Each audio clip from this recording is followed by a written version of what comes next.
the unfolding world events. And my goodness, at the moment, things are happening very, very fast. Much of that is captured in this picture here, but we'll have a look at that in a little bit more detail in a moment. But first of all, what we want to do tonight is we want to... Oops, I've gone two there. First of all, what we want to do is to go from the time of Brexit, and we want to look at how God has been working, how Brexit fulfills Bible prophecy. And now, what's going to happen now? And the events that we're seeing happening in Europe since that took place only about 3 weeks ago. It's absolutely dramatic, the speed at which things are moving. No shadow of doubt about it. It makes us stop and think. Because in the Bible it says, speaking of the coming of the Lord Jesus Christ, it will be like the birth pangs of a mother with a child. And at the last moment, it speeds up, doesn't it? And finally the child is born. Well, events appear to be moving that way at this stage. But let's go back to Brexit. Here we are. Putin said, let's leave, because he wanted to see the EU break up. And he could see if Britain left, that would encourage that to break up. Whereas Obama would like Britain to be in there and the EU to stand together to keep Russia back. And of course, Mr. Cameron said stay for business reasons. Whereas this man over here, well, for political reasons, he pushed that way. And he saw that as being the way in which things should go. But a lot of people have been involved in this discussion. Here's the headlines of one of the papers. EU going in the wrong direction, she says. And she, quietly speaking to one of the politicians, pointed out that she felt that Britain should leave. Britain should leave. Allow Britain to have its independence, so to speak. But more on that in a minute. Well, where did the EU really come from? Well, it really began at the turn of the last century. 1914-18 was the war to end all wars, the Great War. So scary, so terrifying, they said, look, that's it. We'll never have another war. But along came the global depression. And the consequence of that, the spin-off of that, was World War II. Again, only a few years, 10, 20 years later on, they're in a world war again. Where's it going to end? Well, with the close of that war, nuclear weapons were used. Here we are, terrified. The bomb that has changed the world. If we have another war, where's it going to end this time? Where's it going to end this time? So Churchill, in 1946, stood up over in Germany and he said, look, we've got to change the way Europe's run so that Germany doesn't feel it needs to occupy the other countries. They ought to be one united bloc. Something like the United States of America. Let's call it the United States of Europe. Of course, it changed its name as time went by. Initially, when it was set up, it was called the ECSC, the European Coal and Steel Community. 6 countries joined it. Then a little bit later on, 1957, it changed its name to the EEC, or what we commonly call the Common Market. And then later, by 1993, it was called the EU. And when Britain was in it, it had 28 nations. And there we have a map of the area of the EU. Well, why would Britain want to leave? Well, you see, over the last couple of years, every now and again headlines come up like this. Great Britain, out of the EU. Why would they want to leave? Well, here's the 3 key reasons. One, the first of that is immigrants were coming in huge numbers, particularly seeking access into Britain, which has got like a Centrelink like we've got, where social welfare was taking place and people could be helped. So people wanted to go there in big numbers. The papers did an analysis on what it was costing Britain on a daily basis. They looked at how much they spent and how much benefit they got back, and they said it's costing them, in Australian dollar terms, 37 million a day to remain. And lastly, you see, Britain has to pass through Parliament certain decisions and then send it over to the EU to see if he can get a tick, to see if they'd approve of it. They were losing their independence to some degree, and so they wanted to leave. Well, let's look at the first one just for a moment. Here's a little picture to show you one of the problems. You see, growing number of immigrants, look, just climbing, spiralling out of order. Here's a picture from Turkey. People wanting to go to Greece, you see? And here they're boarding the ship. Just can't get enough space. People even be pushed off the other side. In their desperate endeavour to get into Greece. And the commander of NATO says this. He says some of these are being trained to follow terrorism and to be provided with weapons. And they're going to cause chaos in Europe. So Europe is panicking over this, and so's Britain. So the vote's put.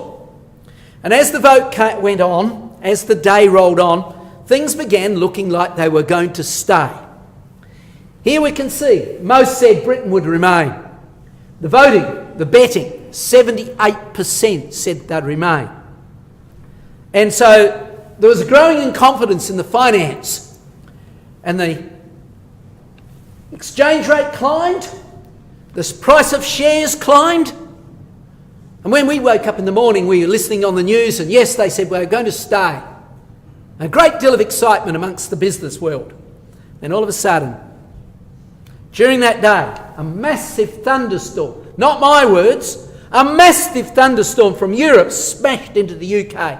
More than 6,000 lightning strikes in one day over London. Huge. The result was terrifying. And the consequences were huge. You see, London is the business centre. They wanted to stay in Europe. They didn't want to leave. But you see, the consequence of that massive storm was people didn't leave their homes. Would you in these conditions? And look at this. But some of the polling booths were flooded. Underground railway lines at times were flooded. The consequence is huge as that storm moved up from Britain, from Europe into over London. And by the close of the day, many of the people in London hadn't voted. It would have swung the vote, they reckon. And the result, therefore, was that. Remain. That is in the EU. What London would have wanted, 48%. Those who said leave, 52% almost, said let's leave. And so that carried the day. So by the end of the day, the result went the other way. Look, the exchange rate plummeted to the lowest in 30 years, right back to 1980 something, 1985 I think it was, when that price of exchange rate was met. And the share market plummeted. It was a real bombshell, they said, to the economics of Europe. Well, we'll see as time goes by. You talk to me afterwards and I'll talk to you a little bit about what the consequence of that is going to be economically. And I think you'll see it's probably going to help Britain, but we'll see later. But let's stick to the things that we're talking about tonight. Should we be surprised? Well, down through the years, over many, many years, we have been saying Britain cannot remain in the EU. It can't be part of the EU. There's Help Israel, way back, 160 odd years, 1848, Dr. Thomas said, Britain cannot be included among them, that is Europe. Later, about 10 years later on, Exposition of Daniel. At the time, the old world will be divided into two great adverse confederacies, of which Russia and Britain will be the powers thereof, be chief. So they will go two different ways. And of course, more recent books. Graham Pearce said, Britain will separate from Europe. Paul Billington, Britain's eventual exit from Europe is a certainty. So we can see the situation developing. Well, how did it happen? Well, a storm did it. Is that a surprise to us? Well, not really. See, the Bible says God works through his angels who often use storms. Last month we've read of 2 occasions in the Bible readings that spoke of that. Praise ye him, all his angels. Praise ye him, all his hosts. Fire, hail, snow and vapour, stormy wind, fulfilling his word. So you see, we've anticipated it from the word of God over the last 140, 160 years. And sure enough, It's happened. God's work has been done and Britain has left. But why does the Bible say that? How can we prove that? Well, Ezekiel 38 is really the beginning of it. Ezekiel 38 describes a massive invasion of the land of Israel by Russia and Europe, opposed by Britain. Now let's first of all date this chapter. Let's see when it's being written. We've got it open before us from our readings. So when does Ezekiel 38 come to pass? Well, the best clues come from verses 14 through to verse 16. Let's have a look at them carefully. Verse 14. Therefore, son of man, prophesy and say unto Gog, thus saith the Lord God, in that day when my people of Israel dwell safely, shall thou not know it? And that word there, safety, is better rendered confidently. Go to the Middle East. One of the most confident countries in the Middle East at the moment is Israel. It's in the land. When did that happen? From 1948 onwards. So it's in our day. Look again a little bit later on. And just to highlight that, let me go back. To highlight that, look at verse 16. And thou shalt come up against my people of Israel as a cloud to cover the land.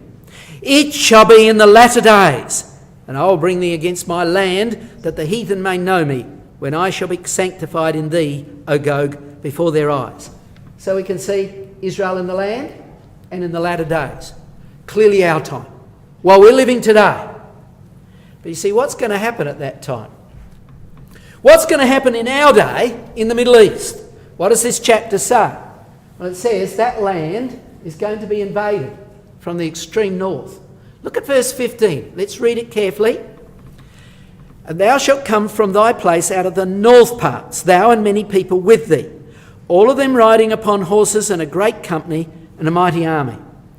Now, many of the modern translations, ESV, RSV and such like, render it the uttermost parts of the north. Now, I could ask the young people, how far north can you go?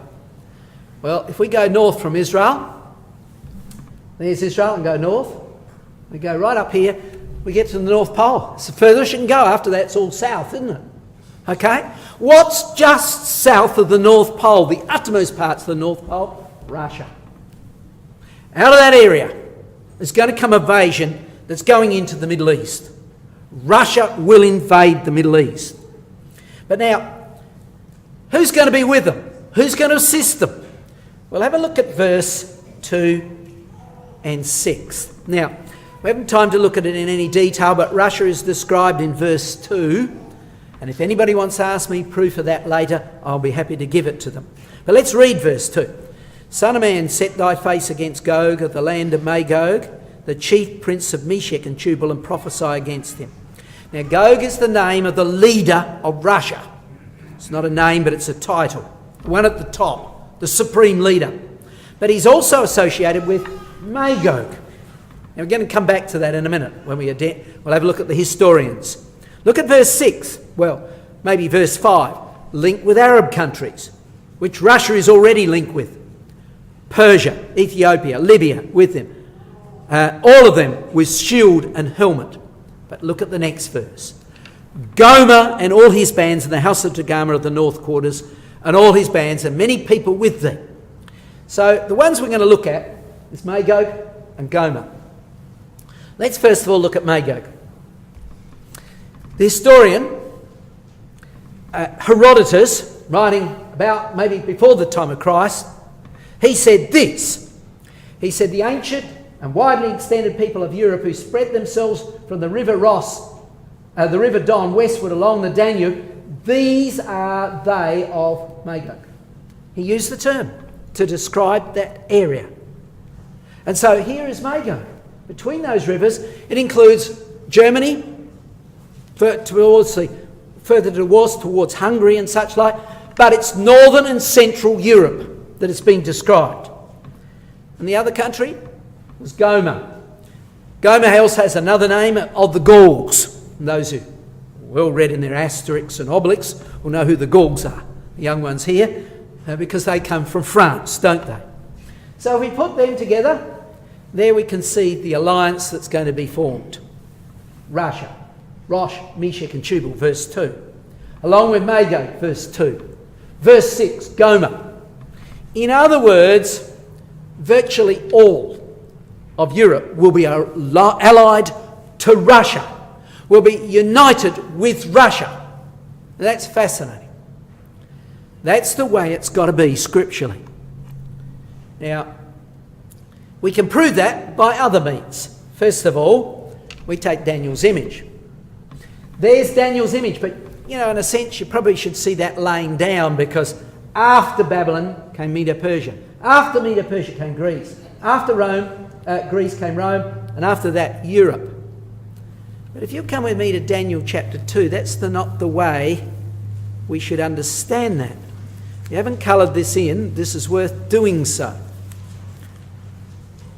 Dr. Thomas, way back in the 1840s, showed this to be quite different, really, in some regards. The whole image must stand up together. Daniel chapter 2. Look at verse 28. But there is a God in heaven that revealeth secrets and maketh known to the king Nebuchadnezzar what shall be in the latter days.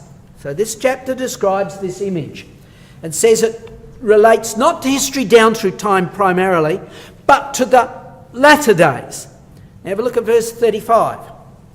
Then was the iron, the clay, the brass, the silver and the gold broken to pieces together. So this has got to be united. It can't be one after another. It's got to be together. And lastly, come with me to verse 44. And the days of these kings shall the God of heaven set up a kingdom which shall never be destroyed. And the kingdom shall not be left to other people, but it shall break in pieces and consume all these kingdoms, and it shall stand forever. So it's destroyed as one. So how can that be? Well, this is really what's going to happen. It's the territories. The territory of Babylon included Syria and Iraq. They've got to be united with Russia. The area of Medo-Persia is Syria and Iraq and Iran, Afghanistan and Pakistan. They've got to be united.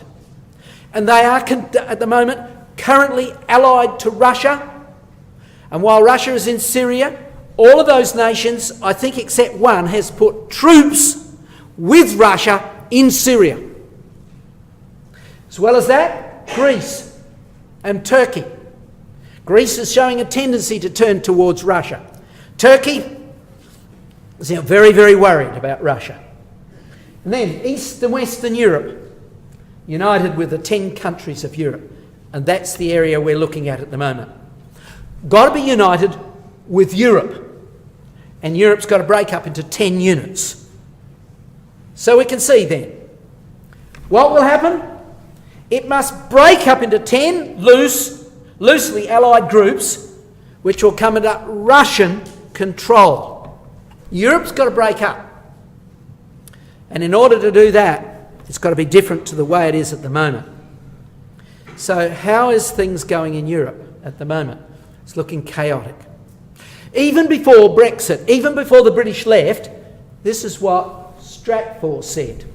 This is an American paper that's sent out to businessmen who pay for it. And it tells them what's going to happen and how things are going to move in the world scene. It's usually very accurate. And they say the world is Europe is breaking up into emerging blocks, various different blocks. Now, what did the Bible say it's going to break up into? 10. Well, there they've got 7. But now, you see, the territory of the Roman power must be this territory here. So I'll put that line there on it. Let's do that. So it is more the Central Europe that has been described as the territory of 10 that was in the Holy Roman Empire.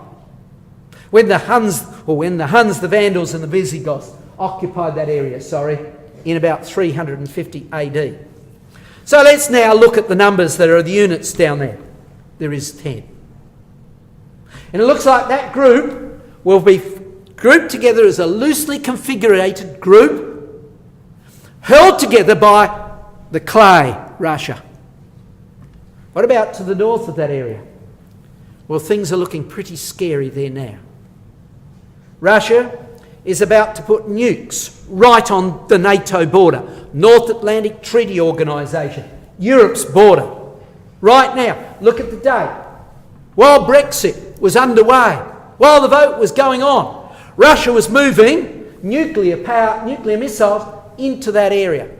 The Russians are able to move huge formations, said the leader of NATO. Lieutenant General Hodge went on BBC and they interviewed him in an interview that's called Hard Talk.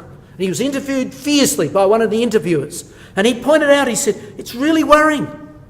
Russia can move rapidly troops up and down the borders of Europe. We can't. We can't. NATO needs to have the speed too, but we can't. We can't match it. And so they decided they'd better do something to try and tell Russia to back off. And they called together nations in Europe only a few weeks ago and did a manoeuvre called Anaconda 16 exercise in Poland. They called together from Europe and from America and from Canada 31,000 troops from 24 nations to show Russia they would do something. And how did Russia view it? Russia looks like it's going to try and capture this block over here. See that little red line? 40-mile chink in Europe's border. You see, to the north of that is Lithuania, Latvia and Estonia, the Baltic states. Then there is Kaliningrad. This little part there, Kaliningrad in yellow, is Russian territory. When the Iron Curtain came down, 1989 through to 1991, thereabouts, the Russians never left that area. They retained control over it. They've got tens of thousands of troops there now. They've got many missiles in there. Many of those missiles they are now capping with nuclear weapons and saying to Europe, just look out. If you fail to do what we want or try to oppose us, we may use those. Then, this country here, Belarus, is pro-Russian. And just in the last few days, Russia has been moving large amounts of equipment into Belarus. They're building nuclear missile bases in Belarus. The point is, if they can capture that 40-kilometre land bridge, those countries to the north cannot get aid over the land. They can only get it from the air. The most northerly one, just off there, up there where my pointer is, Estonia, about 6 months ago said to America, we're terrified of what's going on. The Prime Minister of Estonia approached America and said, can't you put some troops here in Estonia, Latvia and Lithuania because Russia's building up huge numbers on our borders. Obama said, sure, we can help. We can land in your airports, our soldiers, in 48 hours, 2 days, and we'll be landing. Prime Minister came back and said, it's not good enough. Russia has a highway where they bring trade into Estonia, into the capital city of Estonia, and they'll be in our city in 4 hours. And they'll overrun the whole of the country in something like about 60 hours. You landing a few troops not going to do anything. So America said, all right, we'll do something. So they sent troops to Estonia, Latvia and Lithuania. They sent 150 to each country. 150 troops. Why? To hold the airports. That's not going to work. You need tanks, you need heavy equipment and such like. Can't get many of them coming in by plane. And on top of that, many of the people in these countries here are Russian speaking. They were people who were Russians when the Iron Curtain was there. They set up businesses there. They came from Russia. They began to run the country when it was under Russian control, back before 1990. And when Russia left, Russia was economically destitute. Oil price at one point had reached $12 a barrel. And Russia couldn't afford even, large quantities of food for its people. They were in really desperate plight. So the Russians, didn't go home. They stayed. And now Russia has approached all of them and said, if you're Russian speaking, and you've got a young man in your household, who's anywhere between 18 and 35 years old. He's part of the Russian army. We will pay him eventually. He's not to wear the uniform. In other words, he's an insurrectionist. And when we come, he's on our side. And they're destabilising the country, destabilising each of those countries.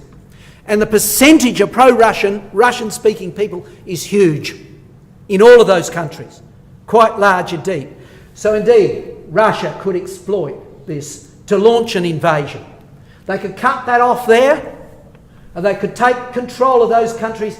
The Baltic states, Latvia, Lithuania and Estonia, will be left isolated and helpless to a Russian invasion. There's where the papers are going. Look again. Oh, sorry, we'll go back one. Russia could invade Europe in hours. The Baltic states issued shock warnings over Putin's plans, and this was again repeated only a few days ago. I told you about it earlier, about 6 months ago. But now they're saying it again. Russia could launch an invasion into Eastern Europe within hours. Poland and the Baltic states could be over in a moment. And further than that, the commander, the one we spoke about before, of NATO, who was interviewed on BBC, he said this. He agreed that the Russian forces could conquer the capitals of Baltic states, Latvia, Lithuania and Estonia in 36 to 60 hours, all over for those countries. So what are they hoping to do? They put 31,000 people, soldiers in NATO, manoeuvring them around, trying to say, look, we will react. Here's how the paper sees it. NATO allies have put 4 battalions at eastern border with Russia. See? A warning. Russia, if you come, we're ready for you. We want you to understand that we're going to respond. Let's have a look at some of the numbers. Russia has been calling up troops. As her economy has collapsed because the West isn't trading with her, many of the young people probably are out of jobs, have been called into the army. About a year ago, they called up 80,000. Then a little later, 90,000 and so on. Today, these are only the call-ups, not the standing army. I can't get the figures easily for it. Just those extras have been called up. So NATO has 31,000 total. And here, they've got their normal standing army and the call-ups, 325,000 on the borders of Europe. Where's it going to go? Where's it going to go? Well, I think that they will take control of some of the northern states or countries. But in the south, I believe it's going to collapse and be taken over by alliance with Russia. Here we are. NATO unity tested by Russia shows some cracks. What is it? The New York Times, and look at the date, June the 8th, 3 days ago. It's starting to crack up, starting to break. Lurking beneath the veneer of unity was growing evidence in Warsaw, where all of the NATO nations had met together only a few days ago, of fissures, cracks within Europe. Germany and France and Italy are showing signs of wavering. Renzi of Italy recently took part in the St. Petersburg Forum. That was a meeting to talk about how they're going to control Europe. He went up there, joined Russia in it. Hollande de France has talked about the need to engage Russia. Engage with Russia, that is. A former United States ambassador to NATO said, I was struck by the divisions within Europe's leadership. Eventually, it will be 10. And so Europe is breaking up before our eyes. But let's come back to Ezekiel 38 for a moment again. You see, the Middle East is going to be invaded, isn't it? Ezekiel 38 says that. But when it does, who opposes the Russian alliance? That alliance between Russia and Europe, who's going to oppose that? Let's look at the names. We'll pick it up in verse 11. And thou shalt say, I will go up to the land of unwalled villages, that's Israel. I will go to them that are at rest, that dwell safely or confidently, all of them dwelling without walls, having neither bars nor gates, to take a spoil and to take a prey, to turn thine hand upon the desolate places that are now inhabited, and upon the people that are gathered out of the nations, which have gotten cattle and goods, and dwell in the midst of the land. There's Israel. It's going to be invaded by that confederacy we spoke about. Russia joined with Europe and many of the Arab countries. But look, verse 13. Sheba, Dedan, and the merchants of Tarshish, with all the young lions thereof, shall say unto thee, Art thou come to take a spoil? Hast thou gathered thy company to take a prey? To carry away silver and gold, to take away cattle and goods, to take a great spoil? And so we see these nations are trying to oppose that invasion. Who are they? Here is why we are so confident Britain had to leave Europe. Could be no part of it. This is Britain, as we'll see in a moment. So who is this Ezekiel 38 Tarshish power? Who's it talking about that opposes that Russian-European alliance? It's Britain. Now, the evidence for this is substantial. Many of you will get a copy of this, one way or another, in a few days' time. But who is Tarshish? Who is the Tarshish of Ezekiel 38? Well, let's break it up a bit. There's a mass of evidence. Let's take it bit by bit. Let's take the first three. Now come back with me to this quote, Ezekiel chapter 27, verse 25. Ezekiel 27, verse 25. And, well, first of all, look a little earlier than that. Let's come back to verse 12. Tarshish was thy merchant by reason of the multitude of the kind of riches, with silver, iron, tin and lead, and they traded in thy fairs. So it's a trading company. It's a merchant company. Now look with me to verse 25. The ships of Tarshish did sing of thee in the markets, and thou wast replenished and made very glorious in the midst of the seas. So the first thing is we see it's a maritime power. It's a trading power. It's an island-based power. And it's an island found, well, we won't turn to it, but Jonah. You may remember Jonah wanted to go to Tarshish. He didn't want to go and curse Nineveh. So got a boat going the other extreme of the world. Get away from it as far as he could go. And so he went in the ship of Tarshish. Now Tarshish sailed to the west and also to the east. It sailed from this area down here, but we're not going to deal with that tonight. So in order to do that, there's what he planned to do.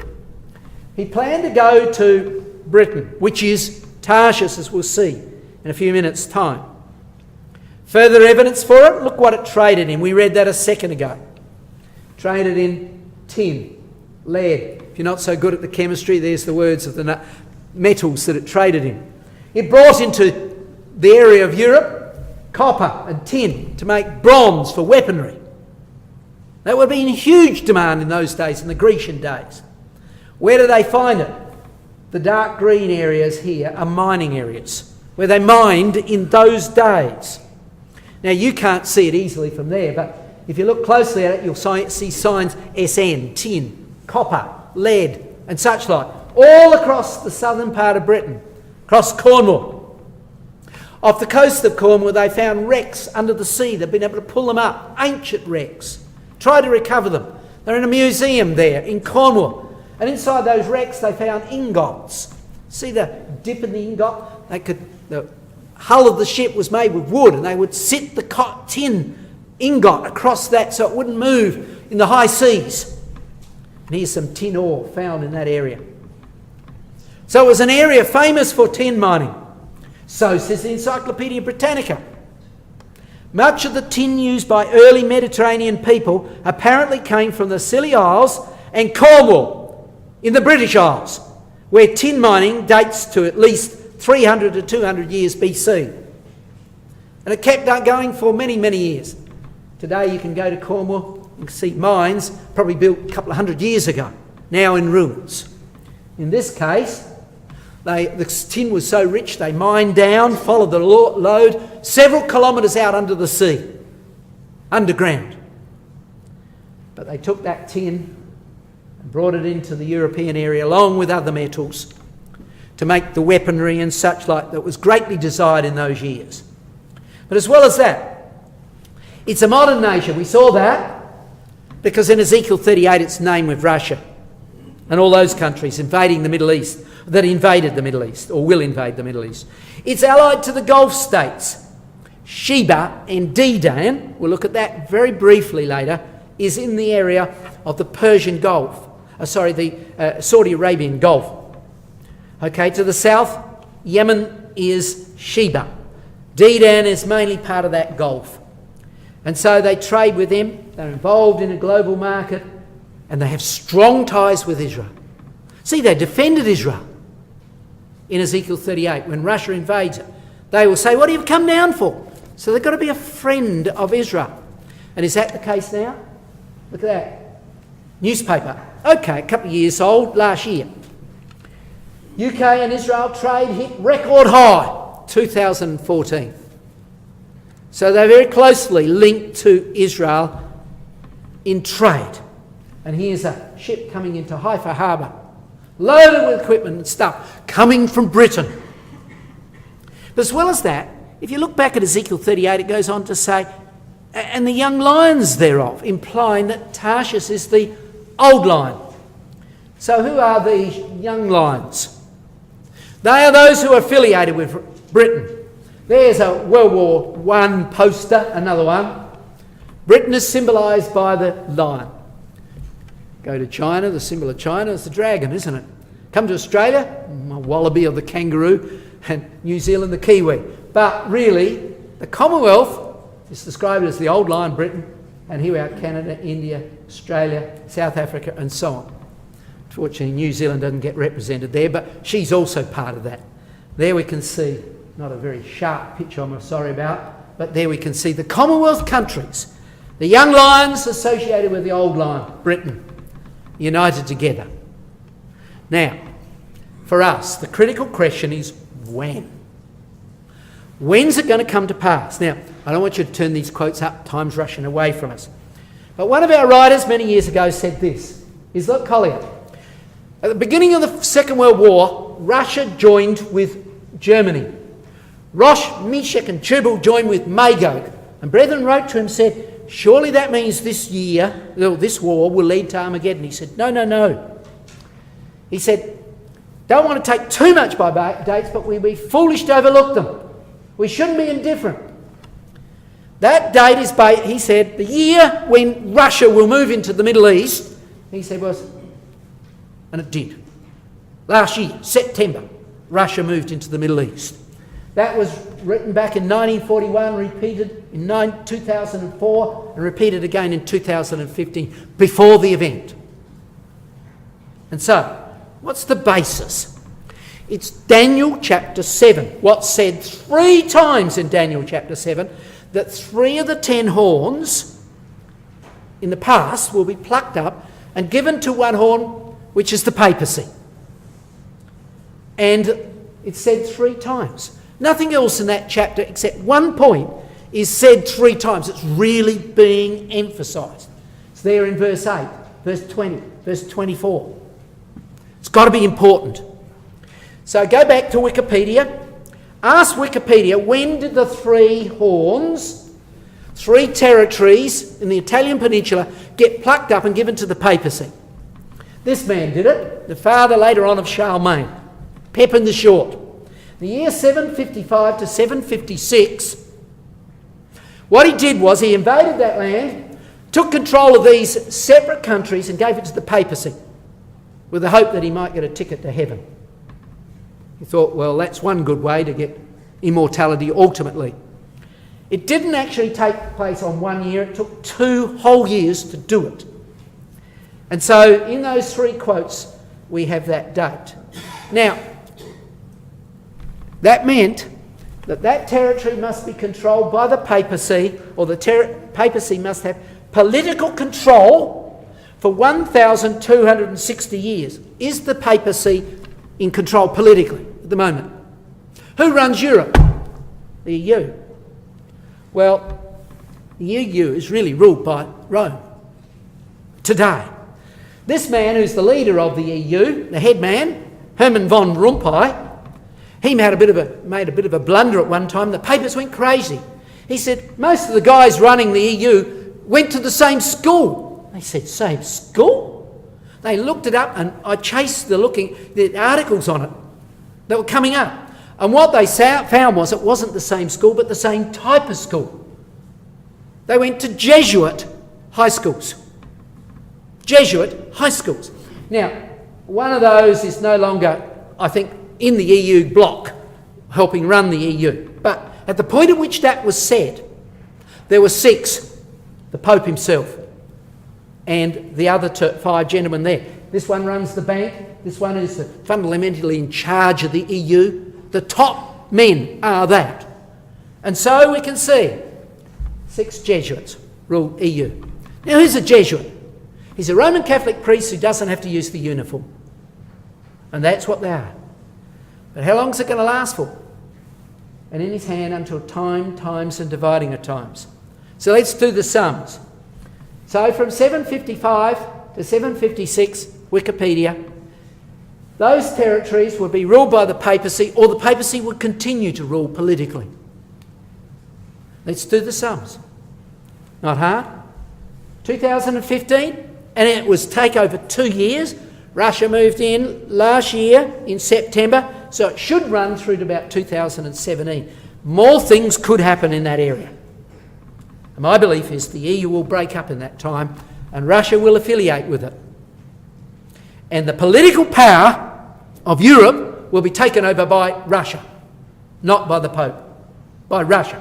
And the Pope will remain a religious head. What is the paper saying now? Look at the date. Real danger isn't Brexit, it's the EU break up. The Guardian newspaper, not a light reporter. He says the union could be destroyed while Russia waits to prey on its remains. That's exactly what the scripture says. Putin's Russia has a vital interest in the breakup of the EU. EU falling apart. Again, the Express, a London paper. Now Holland wants its own referendum to follow historic Brexit vote. 9 out of 10 Dutch people want to vote. Hey, you wouldn't ask for a vote if you wanted to stay, would you?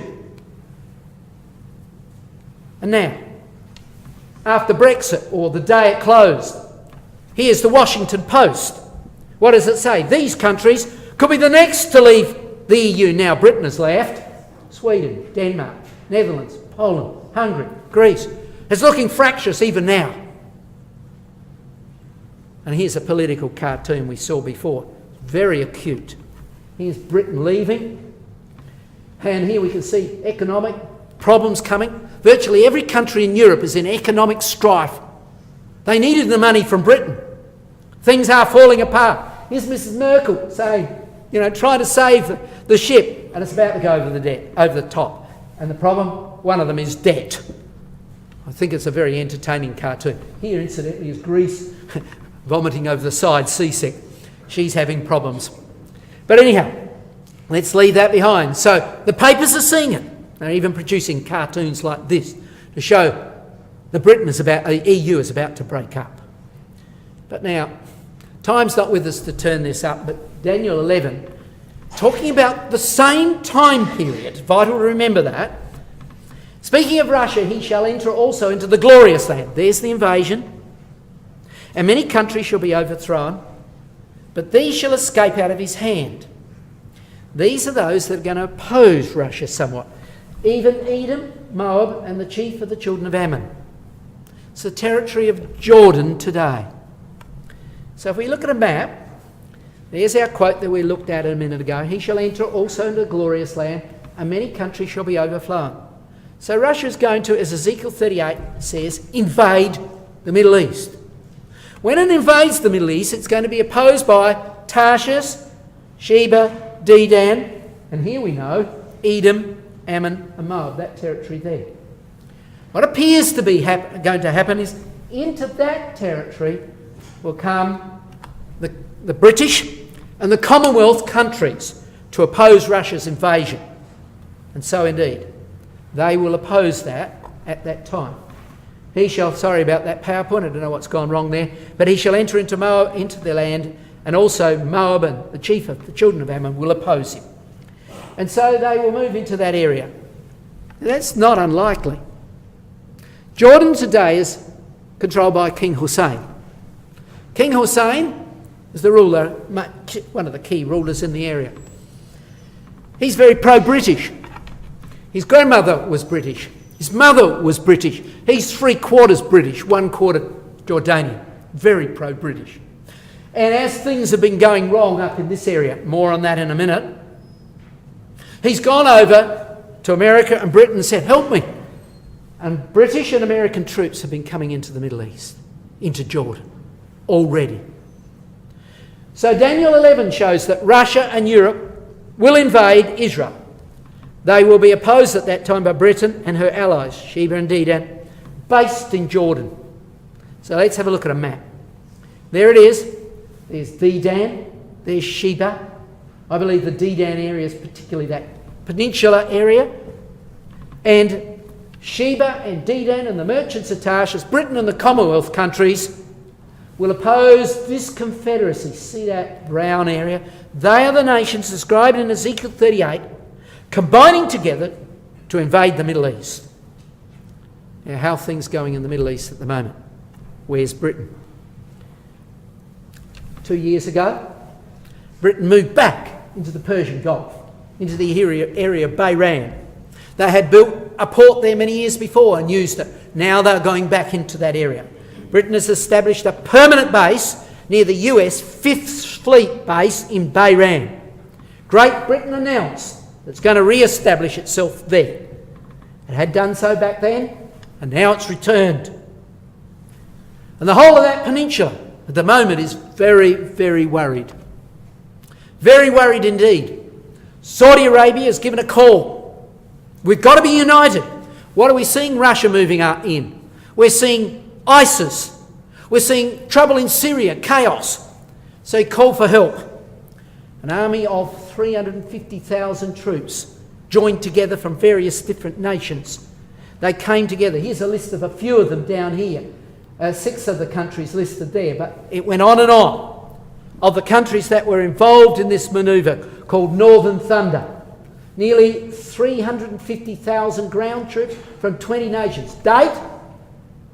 Only a few weeks ago.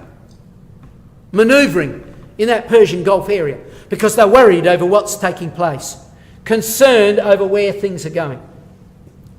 And I'm not sure if this one's going to come out right. Let's have a look at this. Yes, it is. Good.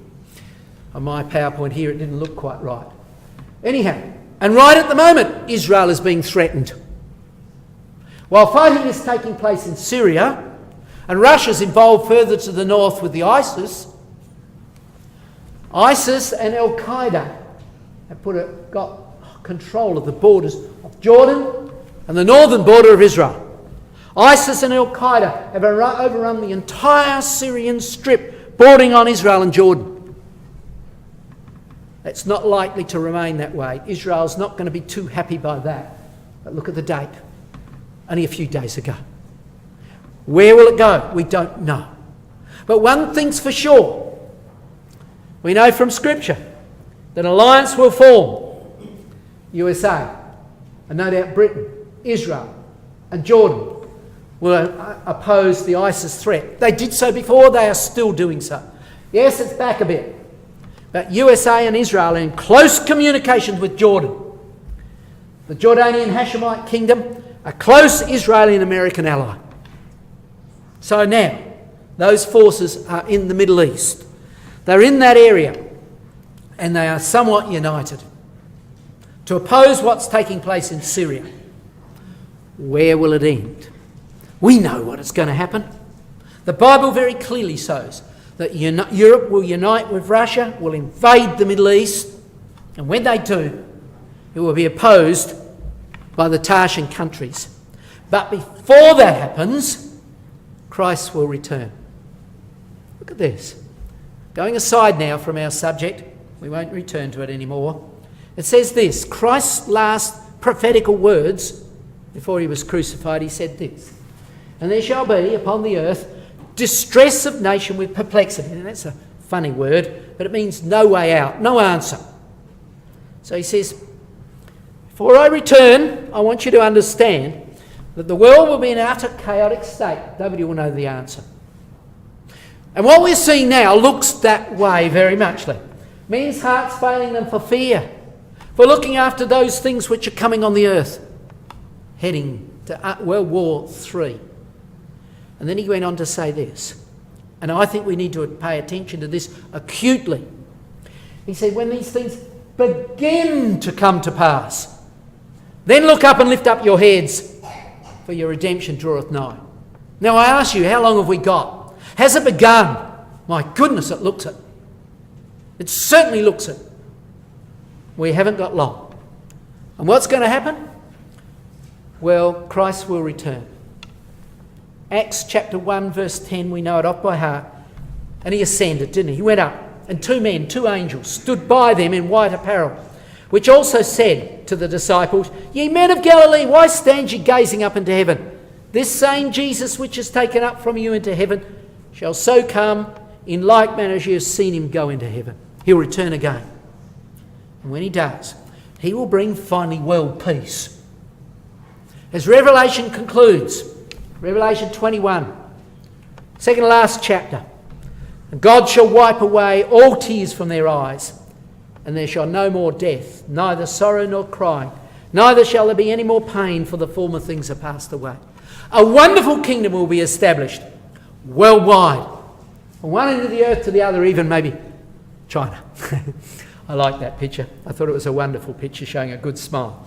And indeed, that will be the kingdom age. It will be a wonderful time at that time.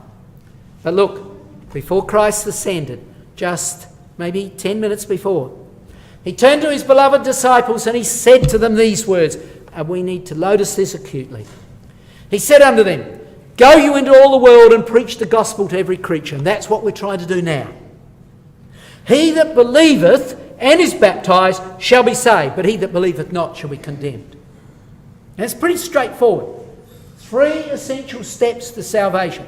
Number 1, believe the gospel, the good news that is found in the scriptures, that there is going to be a kingdom on this earth.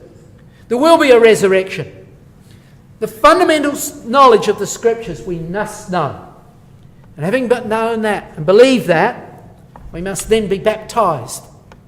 Baptized in total immersion in water, committing ourselves to serve God and his Son, and then remain faithful until he comes.